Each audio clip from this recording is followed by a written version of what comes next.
Hi everyone, today we have a new video review, and as you can see, this time we are going to talk about fresh release from IBG models.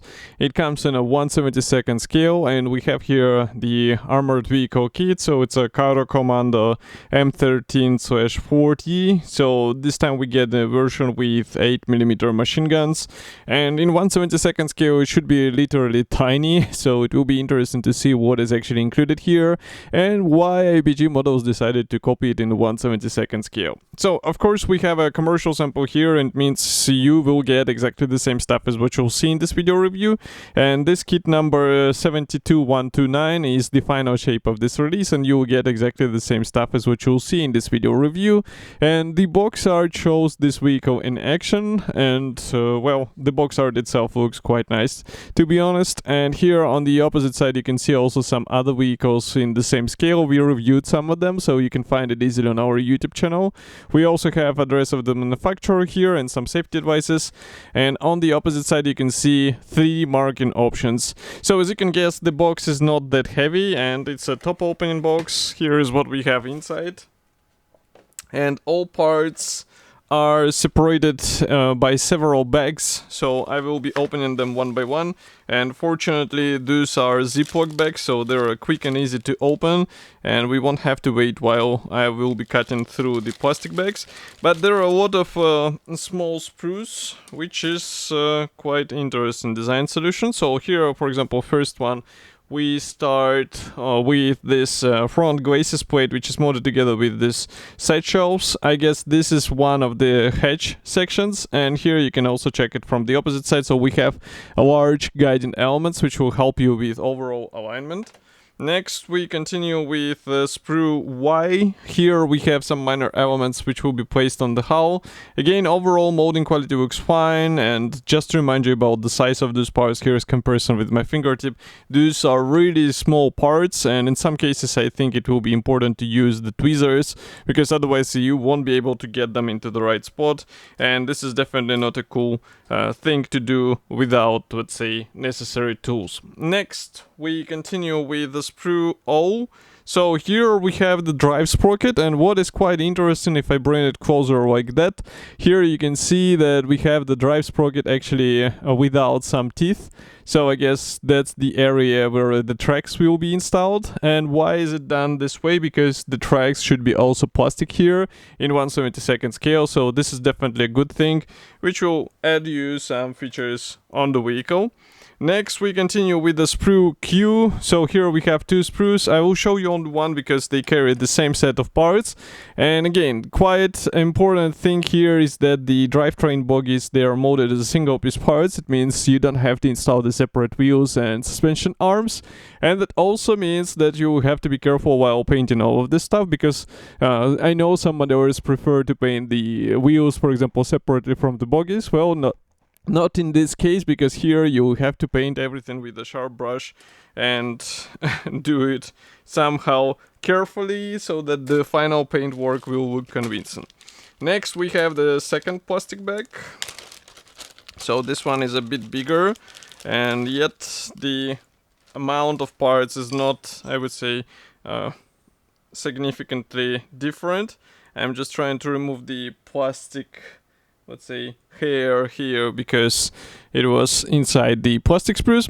So here we start with the rear panel. As you can see, it is molded as a single piece part. It looks quite nice. We have a lot of pre-molded features, so it's just a matter of time once you, let's say, pick them up with the necessary pre-shading techniques. And here from the opposite side again we have a large guiding element, which is quite interesting design solution. I mean, as long as it works, why not? Next we continue with the superstructure, which is also a single piece element, and I know some modelers will be complaining that such design is actually making it easier to assemble the model. In my opinion, it might be a good choice for beginners, because such thing will make it a bit more fun to work with a small scale model. And here we also have some parts for the main hull. If I flip it over, from the opposite side we do not have that many features, and obviously there is no interior, so in case you plan to open some hatches, you have to think through what will be inside, because manufacturer does not include any interior, and this is not, I would say, something strange for this size. Here what I'm showing right now is the lower hull section. It is molded as a single piece part, as you can see, without the rear armor panel, but overall we have a really nice features, even though those, for example, will not be visible, and even this escape hatch is also separately molded. Here we continue with some small parts and again some separate hatches. Everything looks fine, but in some, I would say, areas you have to use the plastic saw or very sharp cutters, because otherwise you might damage the parts and then it will be really difficult to fix them. By the way, here the lower hull section, as you can see, it is it has the attachment points right on the edges, so it will make it easier to separate this part and to have it ready for the assembly. Next we have the third plastic bag. So here we have another version of the rear section. Here it is.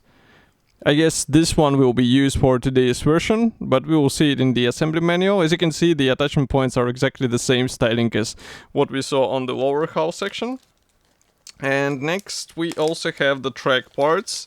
So as I say, the tracks here are the plastic ones, but what is really cool that they are molded as a single piece part, so you get the right sag out of the box. Well, it's not exactly sag, because as you can see here, they're retention, but as far as I remember, it is like that on the real vehicle, and these tracks look quite convincing. It also will save you some time with the assembly process, and as you remember, the drive sprocket is just getting installed here and you're pretty much ready to go. So why not? I mean, for this scale, I think it's a reasonable design which will be looking good if you will do all the right actions with your own kit. Now what I'm doing is opening another plastic bag. This one was sealed because here we have the PE thread and also decals. Decals are printed by TechMod, so printing quality should be fine, but just give me a second to take them out. Okay, so first of all, unpainted PE thread, a lot of thin and small parts. I guess various handles will be copied with it, so that will be a lot of fun to install these parts. And this is definitely something again to work with the special bender and also with the sharp tweezers. And as for the decals, here they are. The decal sheet is not that huge obviously, but here we have all necessary symbols for 3 marking options, so you definitely picked something suitable for your own build.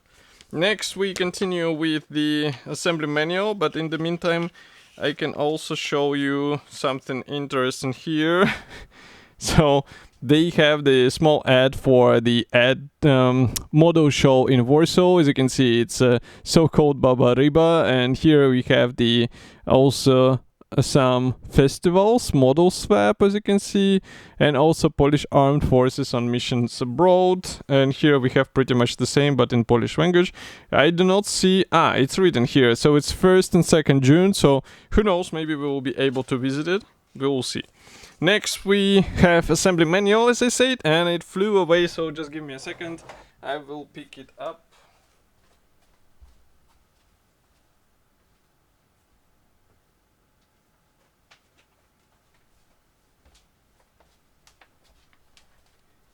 It's the first time when the manual just flies away, but here it is. Let's zoom out a bit. Maybe close the lenses.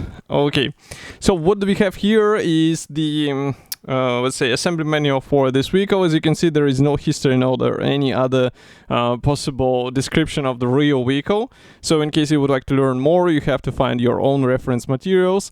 But we have the paint chart and we have a small decals and PE map. Next we have the parts map. So as usual, manufacturer does not show unused parts here, so you have to be careful while working with all of this stuff. Pick the right elements. As you remember, we have at least 2 parts for sure, which are given in 2 versions. Next we start assembly with the drivetrain, and here what is interesting is that all of the drivetrain is assembled actually on the tracks, and it's I would say valid for both sides. And then you start building the main hull. As you can see here, it's a matter of combining all of the separate hatches together. You install the superstructure, you install the drivetrain, and you're pretty much good to go for the next final steps. So here we have the exhaust, and also PE part will be used for the escape hatch, by the way. And as I said before, PE parts also used for the various handles which are prominent on this vehicle. They are quite visible even on the box art. Next, we have also the small ad for the other kits from IBG. So in case you are interested in them, we reviewed some of them and you can find it easily on our YouTube channel. Here we have first two marking options, and they are all we finished in this sand color, so there is not that much to choose. And here we have the third one. The main difference obviously is in this divisional or regimental symbols and also the license plates. I guess this one is on the box art, so maybe worth copying as well. But as for the whole kit, I think it's a interesting release even for beginners, as I said before. Those who are brave enough to work with PE parts in 1/72 scale, then why not? And of course I will be happy to hear your opinion, so do not forget to write it here in the comment section below. And if you like this video, press the like button and subscribe to our YouTube channel, and I will see you in the next video review as usual. Thank you for joining me today, and bye.